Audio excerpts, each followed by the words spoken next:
Assalamualaikum warahmatullahi wabarakatuh. Selamat pagi Mace-Bice dari rumah pemirsa PAL TV. Hari ini di tanggal 23 Oktober 2024, pas di hari Rabu, tentunya di penghujung bulan Oktober, masih berjumpa bersama kami di program Halo Palembang yang bakal memberikan informasi seputar Kota Palembang dan juga Sumatera Selatan. Pagi hari ini barengan dan aku Minur Radistia. Dan aku Asya Fremanda yang bakal ngawani Mace-Bice. Pagi-pagi ini Bice Asya sudah nangis ya. Kenapa nangisnya ini nih? Karena ini luar biasa sekali ya. Ini mengenang nangis sejarah bahagia, ya. Oh iya.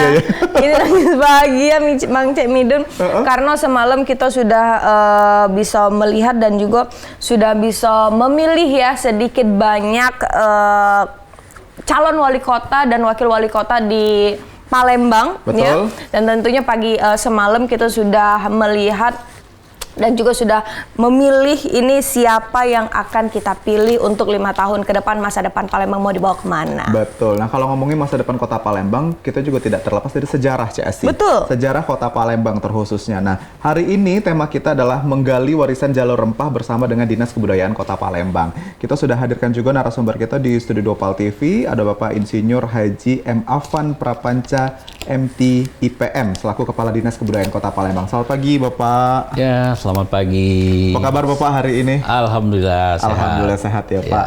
Jadi memang hari ini kita datangkan langsung Kepala Dinas Kebudayaan Kota Palembang. Kita akan ngobrol terkait dengan menggali warisan jalur rempah bersama dengan Dinas Kebudayaan Kota Palembang. Ya. Nah, kalau kita bicara tentang tema Pak, menggali warisan jalur rempah, ini maksudnya apa Pak? Ya, baik. Assalamualaikum warahmatullahi wabarakatuh. Selamat pagi, salam sejahtera untuk kita semua. Baik, tadi sesuai dengan tema terkait dengan jalur rempah, perlu kami sampaikan di sini bahwa yang dimaksud dengan jalur rempah itu adalah jalur perdagangan pada masa Kedatuan Sriwijaya, yaitu bahkan sebelum Kedatuan Sriwijaya, dimulai dari abad keempat sampai 6 Masehi. Itu terjadi suatu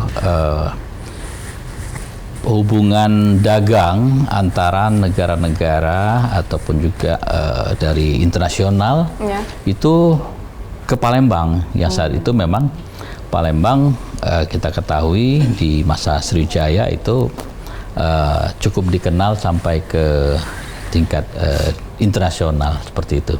Jadi ini adalah perdagangan rempah-rempah ataupun juga perdagangan barang-barang dari luar, dari internasional ke Indonesia, khususnya ke Kerajaan Sriwijaya dan di Palembang. Betul. Sekian. Jadi that's why kenapa makanan Palembang ini khasnya adalah rempah ya Pak ya? Salah satunya mungkin ada pindang, begitu-begitu ya Pak? Ya, jadi rempah ini kan merupakan suatu bahan-bahan yang bisa dijadikan apakah itu sebagai makanan, apakah itu obat-obatan, ataupun hal-hal lain yang juga berpengaruh terhadap tradisi-tradisi lokal di Palembang. Seperti itu. Baik, ini luar biasa sekali. Nah, apalagi kita di tanah Melayu, memang rempah-rempah pada zaman dahulu, kalau misalnya kita ngomongin tentang sejarah, perdagangan rempah-rempah itu sangat-sangat terkenal ya Pak ya. Dan juga diawali oleh perdagangan rempah ini nih. Tanah Melayu ini diawali dengan perdagangan rempah. Nah Pak, kalau ngomongin tentang sekarang rempah-rempah ini kan sudah banyak ya, kita udah ada impornya juga, terus itu kualitasnya juga sudah banyak, grade A, grade B-nya juga sudah ada, yang dijual di pasaran tuh juga kita juga sudah bisa melihat ya, dengan makanan-makanan yang khas di Sumatera Selatan, khususnya makanan-makanan berat ya Pak ya. Itu juga khas dengan rempah-rempahnya. Nah, apakah di Kota Palembang ini juga rempah-rempah kita masih sama nih kualitasnya, masih bisa menjadi daya tarik tersendiri untuk wisatawan asing maupun lokal? Oh ya, pasti. Jadi artinya kita bisa melihat langsung di sini implementasinya rempah itu kan digunakan untuk sebagai bahan cuka, pempek seperti itu. Misalnya dari bawangnya, kemudian lada, kemudian juga ada makanan-makanan kita yang juga diberikan campuran seperti cengkeh dan lain-lain, seperti pindang. Nah itu memang sampai hari ini rempah-rempah ini memang masih menjadi komoditi andalan Oke. Dan sebagian besar memang rempah ini berasal dari daerah-daerah yang beririsan atau berdekatan dengan kota Palembang, seperti itu, yang masih ada perkebunannya, yang masih ada lahan-lahan untuk memproduksi dari rempah-rempah itu. Jadi memang rempah-rempah itu sendiri sampai hari ini pun masih menjadi komoditi andalan. Nah, kalau di Sumatera Selatan sendiri, Pak, apakah rempah-rempah ini juga masih menjadi primadona nih? Kalau untuk Sumatera Selatan, menurut kami ya untuk rempah-rempah barangkali masih juga menjadi komoditi andalan, karena memang sebagian besar dari masyarakat Sumatera Selatan itu kan adalah petani, kan? Mereka biasa berkebun. Nah, rempah-rempah ini kan dihasilkan dari pertanian dan perkebunan itu. Iya, ya. Saya kira masih untuk di Sumatera Selatan. Apalagi untuk obat-obatan ya, Pak ya? Iya, betul. Masih sangat-sangat digandrungi ya? Iya, seperti misalnya kayu manis, kemudian kayu putih, minyak kayu putih, itu kan semua berasal dari rempah-rempah, termasuk minyak cengkeh dan lain-lain. Seperti itu. Nah, ini kan mungkin tugas yang sedikit berat, Pak, memperkenalkan sedikit banyak rempah, lalu juga mungkin Dinas Kebudayaan juga punya tugasnya adalah memperkenalkan Palembang di bidang seni, begitu ya, Pak. Ya. Lalu juga ada arsitektur bersejarah. Nah, ini seperti apa korelasi bersama dengan Dinas Kebudayaan Kota Palembang sendiri, Pak? Ya, memang kalau korelasi dengan Dinas Kebudayaan ini, tupoksi Dinas Kebudayaan ini adalah menjaga, merawat, melestarikan sekaligus mengembangkan ya kebudayaan, khususnya kebudayaan Kota Palembang. Banyak hal yang bisa dilakukan karena kebudayaan ini adalah peradaban. Artinya kita sebagai katakanlah insan manusia tentu kita punya peradaban. Ya. Nah, kebudayaan ini mewakili dari keperadaban itu. Di sini misalnya kita ambil contoh ini beberapa artinya fragmen-fragmen sejarah terjadi mulai dari Sriwijaya, kemudian ke sini itu ada Kesultanan Palembang Darussalam, kemudian ada juga zaman kolonial, kemudian sampailah kita ke era masa Orde Baru, Orde Lama, Orde Baru, baru Orde yang sekarang. Artinya fragmen-fragmen ini tentu merupakan suatu jalinan ataupun suatu rantai sejarah yang memang salah satu tugas Dinas Kebudayaan ini adalah bagaimana kita bisa menceritakan ini, bagaimana menarasikan ini supaya sejarah ini bisa terus dilakukan ke generasi-generasi muda, itu dapat terus terjaga, terpelihara maknanya, kemudian artinya, kemudian juga hal-hal yang terkait dengan kesejarahan itu sendiri. Itu yang dinamakan kita melestarikan kebudayaan. Betul. Seperti itu. Nah, kalau ngomongin tentang melestarikan, Pak, apakah kita masih ngomongin tentang rempah-rempah ya, Pak ya? Kalau saya tuh dulu di sekolah, Pak, ada namanya toga, tanaman obat keluarga. Ya, yang di sekolah-sekolah tuh kita benar-benar menanam, mengenal ini untuk apa. Terus itu rempah-rempah ini kan banyak sekali fungsinya, banyak sekali manfaatnya, khususnya untuk tubuh ya, Pak ya. Betul, nah, betul. apakah kita masih bekerjasama dengan Dinas Pendidikan bahwa toga itu akan tetap ada dan selalu ada di sekolah-sekolah? Karena saya melihat sekarang ini sudah mulai mundur nih. Oh iya. Jadi begini, kalau terkait dengan kerjasama tentu kita di pemerintah Kota Palembang ada Dinas Pendidikan, kemudian juga ada Dinas Pertanian, dan juga di sini ada peran dari ibu-ibu PKK. Ibu-ibu PKK kecamatan, kemudian juga dari tingkat kota itu ada Ibu PJ Wali Kota yang tentu terus-menerus melakukan pembinaan di program ini. Setahu kami memang di kegiatan di kecamatan, kelurahan itu masih terus menjadikan tanaman-tanaman obat keluarga ini menjadi suatu hal yang memang mutlak harus disediakan. Artinya memang masyarakat Kota Palembang itu seharusnya atau selayaknya mempunyai space atau area halaman yang ditanami juga tanaman obat-obatan seperti itu. Itu juga sejalan dengan program Pemda, Ya, Pemprov betul, ya, ya. tentang di SMP ya Pak ya. Ya, betul. Gerakan Sumsel Mandiri Pangan, bukan hanya cabai, Bukan hanya cabai, ya, betul. bukan Tapi hanya tanaman cabai, obat-obatan tapi juga. tanaman Iya. obatan khususnya rempah-rempah itu juga ditanam ya, Iya, dianjurkan betul, untuk ditanam di betul, perkarangan iya. rumah. Nah. Oke, pemirsa, Ya, Nidun. kita bakal balik lagi tentunya masih dengan tema kita dan juga masih bersama dengan Kepala Dinas Kebudayaan Kota Palembang. Pemirsa, jangan kemana-mana, tetap yang bersama kami dan kita bakal balik lagi, tetap standby di PAL TV, memang punya kita.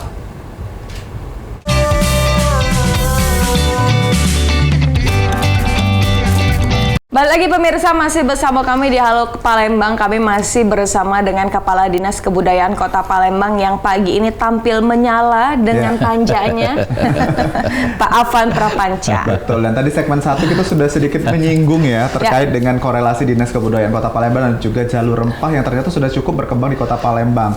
Nah, Pak Afan, kita kembali ke tema nih Pak, terkait dengan kenapa Palembang ini bisa menjadi pusat perdagangan rempah Pak di awal-awal dulu Pak, mungkin boleh diceritakan Pak. Ya, jadi Palembang ini pada masa kedatuan ya, kedatuan Sriwijaya. Ada yang menyebut kerajaan, tapi kita lebih pasnya kalau dari para budayawan dan sejarah kedatuan ya. Kedatuan Sriwijaya ini karena posisinya berada di suatu lintasan yang strategis, mana Palembang pada masa itu dengan penguasaan atau berkuasanya Sriwijaya ini mempunyai daya tarik yang cukup besar dari masyarakat internasional. Di sini dari Arab, dari Cina, dari India, bahkan dari Eropa. Itu semua mempunyai ketertarikan terhadap Sriwijaya dan mereka juga pada masa itu mengetahui bahwa di daerah ataupun dari wilayah Sriwijaya ini banyak menghasilkan rempah-rempah. Nah, jalur strategis inilah yang memudahkan Sriwijaya itu dikunjungi oleh masyarakat internasional melalui perairan, lautan, dan sungai pada masa itu. Nah, sehingga terjadilah interaksi perdagangan dunia, yaitu mulai dari mereka datang, kemudian melintasi negara-negara atau daerah-daerah atau wilayah-wilayah yang menjadikan itu sebagai sebutannya jalur rempah, jalur perdagangan rempah, sampai juga ke mulai dari Eropa, kemudian sampai juga ke Asia ini dari Thailand juga, Filipina, semua dilalui oleh pedagang-pedagang internasional, baik itu dari internasional ke Sriwijaya ataupun juga perdagangan dari Sriwijaya juga ke internasional negara-negara yang ataupun daerah-daerah pada masa itu yang berada di Eropa seperti itu.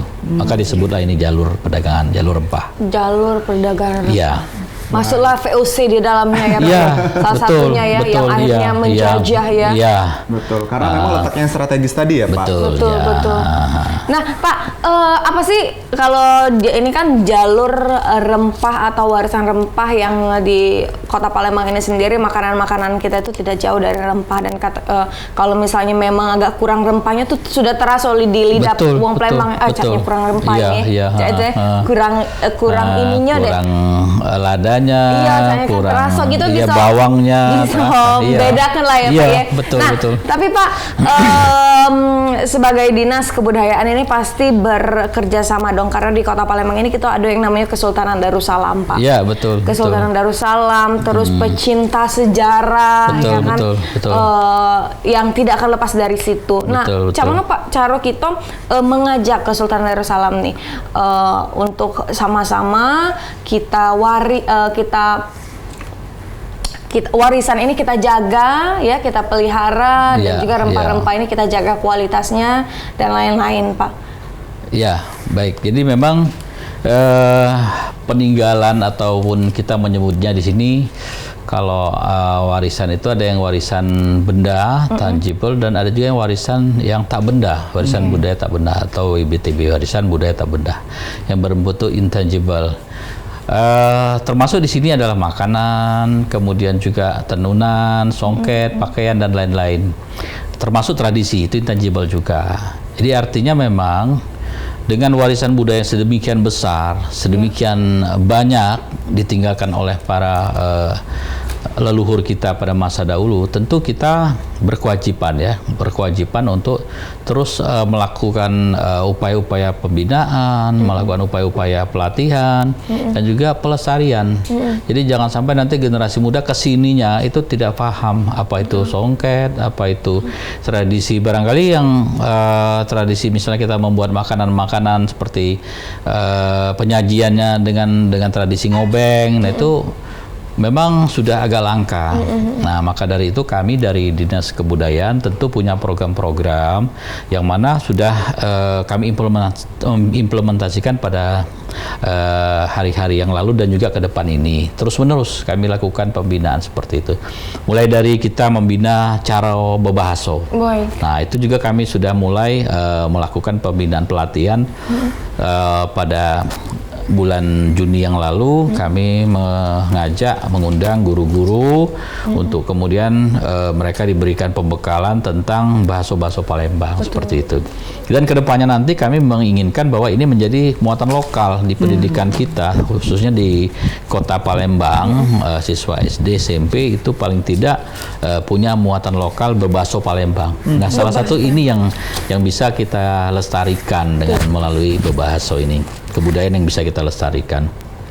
Di samping hal lain juga sudah kami lakukan, itu misalnya kami terus-menerus melakukan kegiatan-kegiatan lomba-lomba tradisional. Lomba tradisional seperti kita masa kecil dulu ada permainan gobak sodor, kemudian ada bentengan, ada permainan-permainan lokal seperti itu kan. Nah, mungkin pada masa sekarang ini kalau ini tidak dikenalkan kepada generasi, ini pasti akan hilang. Nah, itu salah satu fungsi Dinas Kebudayaan untuk melestarikan kebudayaan ini sebagai penjaga kearifan lokal seperti itu. Nah, gimana sinergi dengan Kesultanan Darussalam yang ada, Pak? Ya, jadi Kesultanan Darussalam ini selalu kita libatkan, kita ajak diskusi, kita hadirkan di dalam mereka memberikan masukan-masukan, kemudian juga mereka memberikan kita juga sering berdiskusi dalam rangka penguatan-penguatan tentang budaya Palembang ini. Kita juga tentu menyambut baik dan mengapresiasi keterlibatan para dari zuriat Kesultanan Palembang, juga budayawan-budayawan Kota Palembang yang ternyata memang cukup banyak yang bisa memberikan eksistensinya bagi pengembangan dan pelestarian kebudayaan Kota Palembang. Yang masih sangat peduli ya, Pak ya. Ya, ini Sultan Sekep apa Sultan Mak Rayu nih, Pak? Saya kira semuanya sama. Mereka punya garis keturunan juga dari Sultan Mahmud Badarudin II. Jadi kita kan memberikan artinya ruang yang sama untuk kita bersama-sama untuk menjaga. Ini Sultan juga, Pak, Sultan Anggong. Baik, nah pemirsa di rumah, ini obrolan kita makin asik, tapi kita tersisa satu segmen lagi tentunya bersama dengan Kepala Dinas Kebudayaan Kota Palembang. Jadi jangan kemana-mana, tetap bersama kami di Halo Palembang.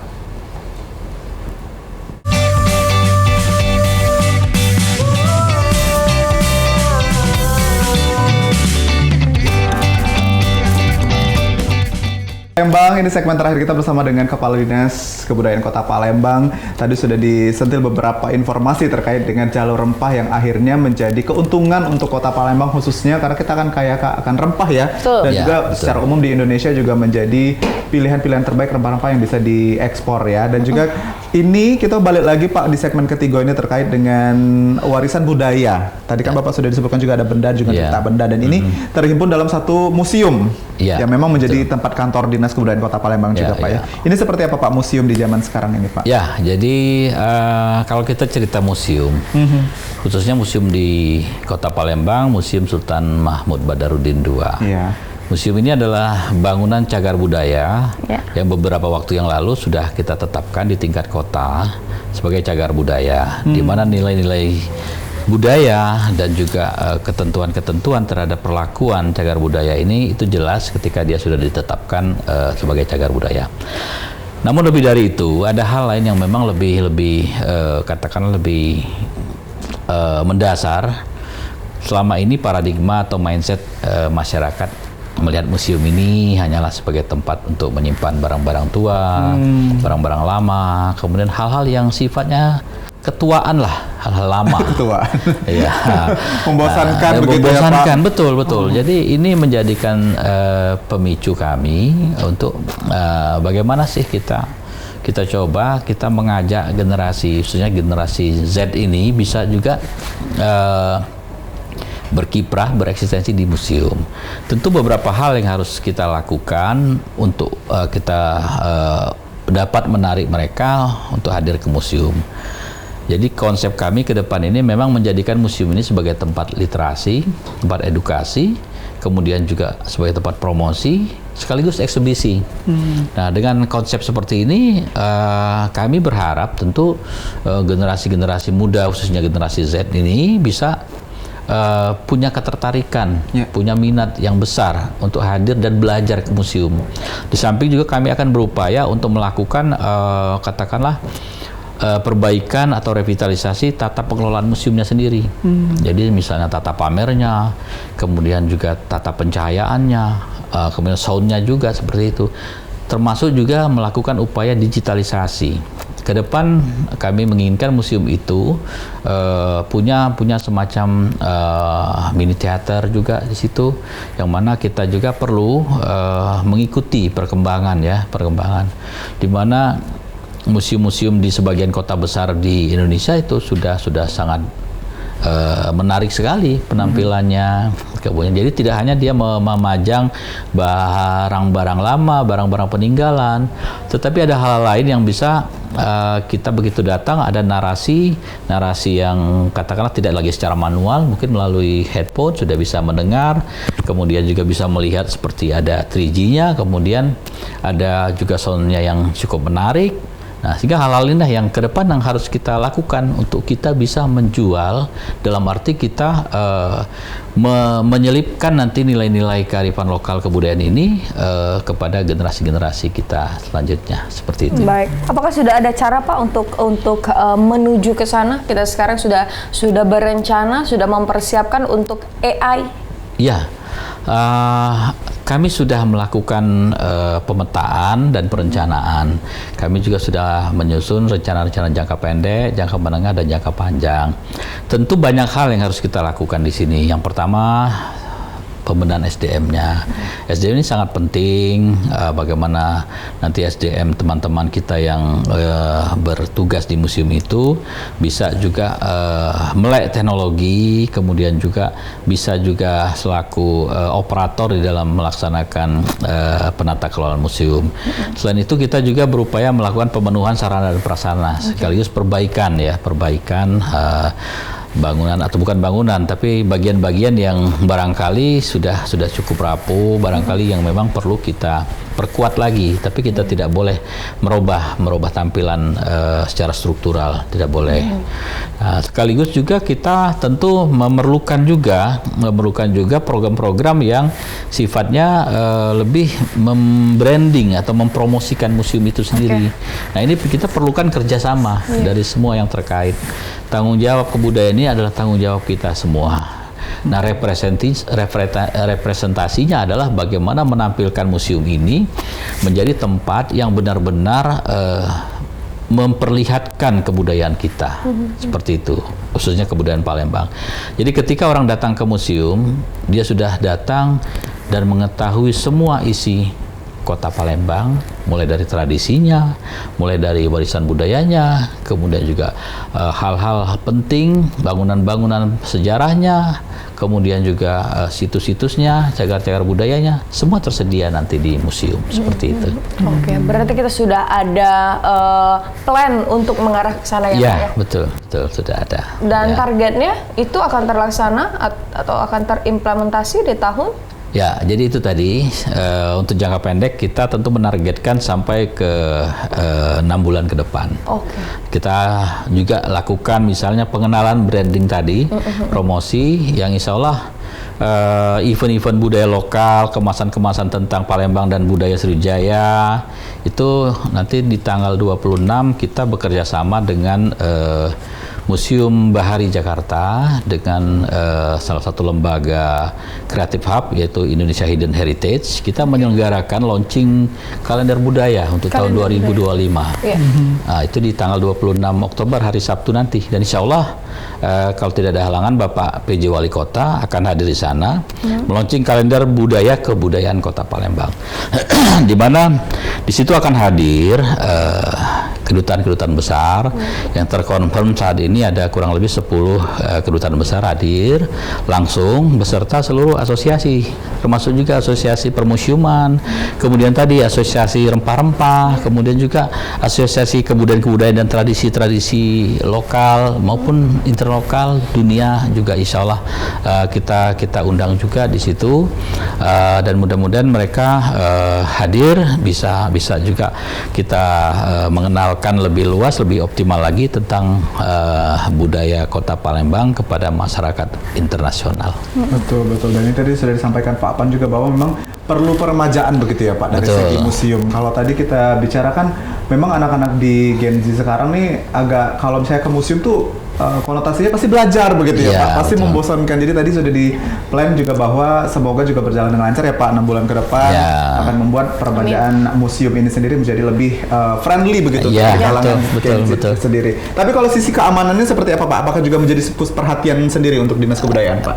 Ya betul, jadi memang kami akui bahwa museum kami ini karena letaknya sangat strategis dan juga berdampingan dengan kawasan perdagangan besar di kota ini, dan juga kawasan destinasi wisata lainnya, ada pelataran BKB, ada juga Benteng Kuto Besar, ada juga Jembatan Ampera, dan memang ini tentu menjadi PR kita bersama.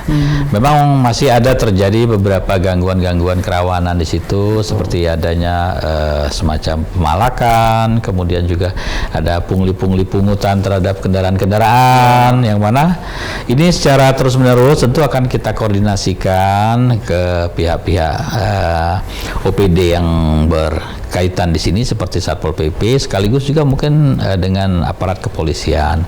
Nah, ini dengan adanya sinergi dan kolaborasi kita melakukan penataan pengelolaan terhadap permasalahan kerawanan Kamtibmas ini, tentu menjadikan ini hal yang menarik bagi masyarakat bahwa nanti image-nya museum sudah aman, sudah nyaman, seperti itu. Iya.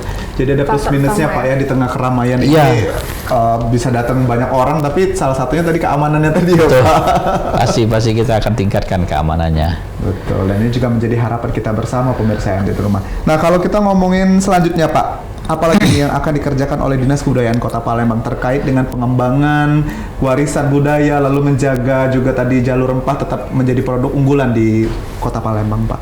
Ya, barangkali hal lain yang terus kita lakukan, kita tentu coba membangun sinergi ya, berjejaring ya.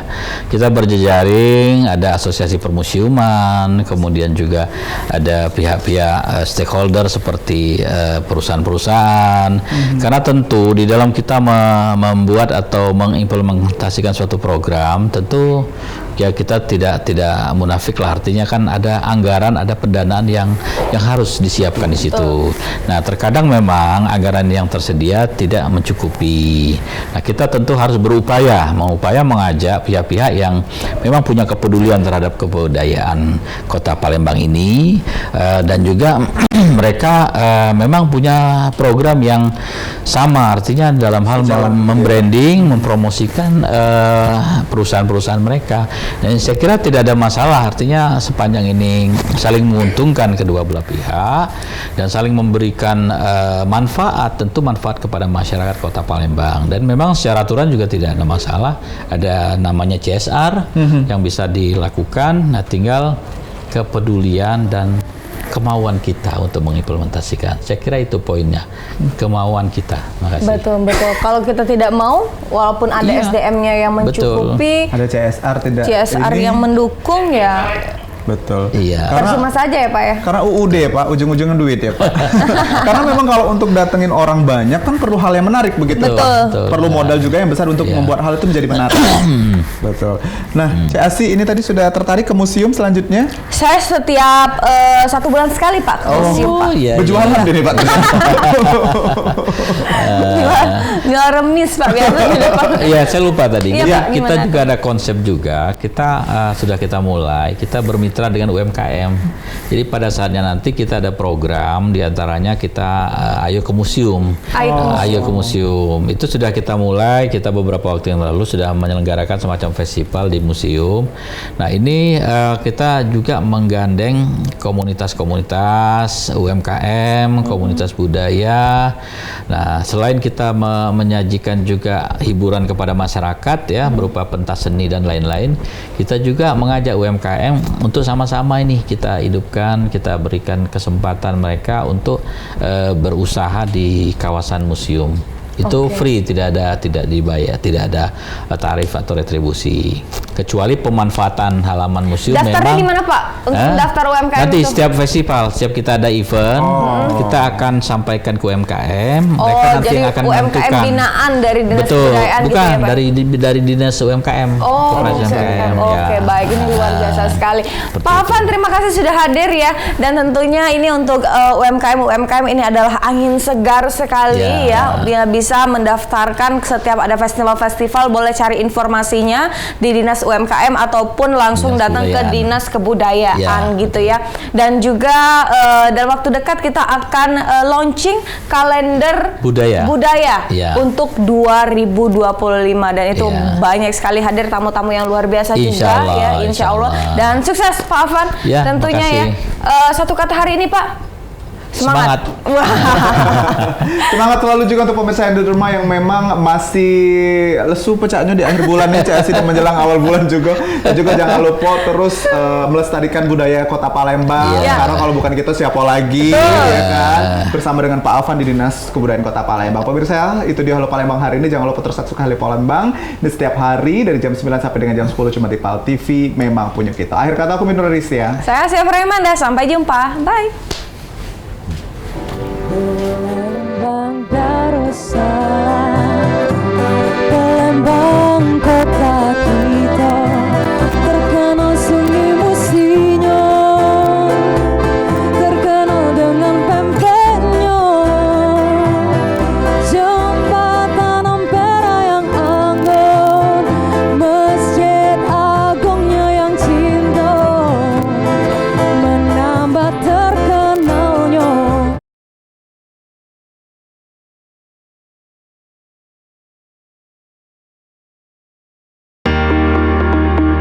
Acara ini dipersembahkan